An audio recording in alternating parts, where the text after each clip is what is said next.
What's up, boys? I'm back again with another free pick video for this Monday. We're finishing off week 2 with 2 games, and I'm really hoping for more action. Week 1 was a bit of a disappointment with a lot of key players and teams not doing the best, and everyone was talking about how much better week 2 would be, and yet I still find myself disappointed again in the performance of Joe Burrow, who did start to come back in the end of the game, but it was still pretty brutal. I was also disappointed to see that although Kelsey was out there, not really much happened, and it was very limited playing time for him.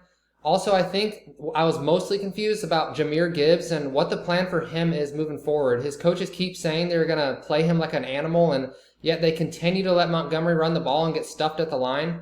So I'm curious to see these guys will look moving into week 3. As for Monday Night Football, we've got the Saints versus Panthers and then the Browns versus Steelers. And for this 5-man free play, I'm going to mix and match from both these games and see how that goes for us. Before I jump into my picks, I want to remind everyone that I also have my premium picks available in my stand store. I will link that in the description below. I have the full NFL season plus college football for sale for only $150, which is an absolute steal. Most people have packages going for $500 plus. Here's just a couple of my most recent wins in my VIP package today. If you were riding these plays with us, you would have already made your money back plus profited in 1 week with my membership. I will continue posting free plays, but I will just say that we are making some big money on my premiums. Alright, let's jump into my first pick that I'm loving for this Monday night. I have the Underdog fantasy website pulled up, and I'm going to start this 5-man off with the New Orleans game. I'm going to go with Rasheed Shahid at 37.5 receiving yards.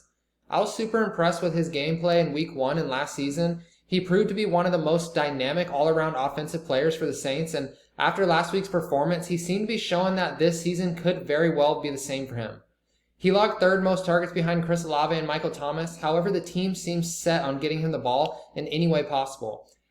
I'm liking the looks of Shahid, and I think that he's going to get these yards easily. I'm taking his over. Speaking of Olave, he's going to be my next pick. His line is currently set at 69.5 receiving yards, and as I just mentioned, him along with Shahid and Michael Thomas all played a major role in the Saints offense in week 1. Olave showed strong potential in his first game of his second-year season, getting 8 receptions on 10 targets and making a 45-yard catch in the second half. He does have a quarterback change this year with Carr, which should definitely work in his favor. We know that Andy Dalton was not the best quarterback and now is the backup quarterback for a rookie, so it feels promising to see that Carr did so well last game. And I think Olave and Carr are going to be in for a good season working together. I'm taking Olave over 69.5 receiving yards. And finally, I'm pairing these two guys with the man himself, Carr, at 234.5 passing yards. He did a great job in week 1 getting the ball to both Olave and Shahid, as well as Michael Thomas, and was very efficient overall. He may have come away with only 1 touchdown, but he still completed 23 of 33 passes for 305 yards and had 1 interception against the Titans. Also, last season out of 15 regular season games, he went over 235 passing yards 10 of those 15 times. The increase in high-end wide receivers Carr has with the Saints in comparison to the Raiders and just having Devontae Adams gives me confidence that Carr is hitting this line no problem. This is the time to take advantage of this line while it's so low, because by the end of the season, this line will be at 290 or more for sure.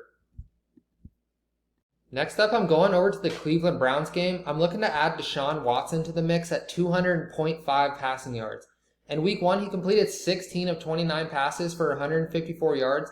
However, this number was due to the crappy weather in Ohio, and actually is still pretty impressive to me for the fact that the entire game was rained out.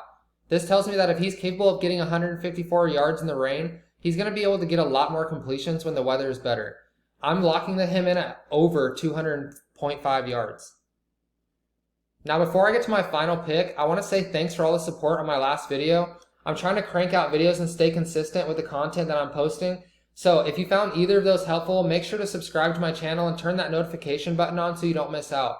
Also, if you are new to Underdog Fantasy, using code Cali at signup is going to double your first deposit up to $100. This is the app that makes me the most money during football season, so I want to help you guys make money with me. I will put my link in the description below. Alright, so for my final pick in this entry, I'm taking David Njoku at 33.5 receiving yards. In week 1, he only got 24 yards, but I think this is tied to the fact that his quarterback couldn't do much with the slick weather. He still caught 2 or 3 targets, showing that he had potential, but just didn't have a real chance to prove anything. Apparently he had a huge training camp, catching everything thrown his way, so I'm chalking week 1 up as a fluke and hoping to see some major yardage week 2. Alright, so here's what the final play looks like. you're going to want to pause this video and lock in this exact 5-man play. If you're someone who typically uses Prize Picks, which is what I like to use a lot of the time too, I'm locking this play on an underdog instead, because when you enter this exact play on Prize Picks, the max payout for a 5-man is only 10x, and they offer it as a flex play. While Underdog gives you a choice to insure it or go all in with the power play that pays 20x. This is the only app that offers that big of a payout, so this is where you'll be finding me putting my money. Thanks so much for watching this video. I'm really trying to get this YouTube channel off the ground, so if you are riding this play with me, please drop a comment and let me know what you think. I plan to start posting free pick videos every week, so make sure to hit that subscribe button so you don't miss out. I'm also on Instagram at California Locks, so follow me there for more free picks. Thanks guys, and I'll see you next time.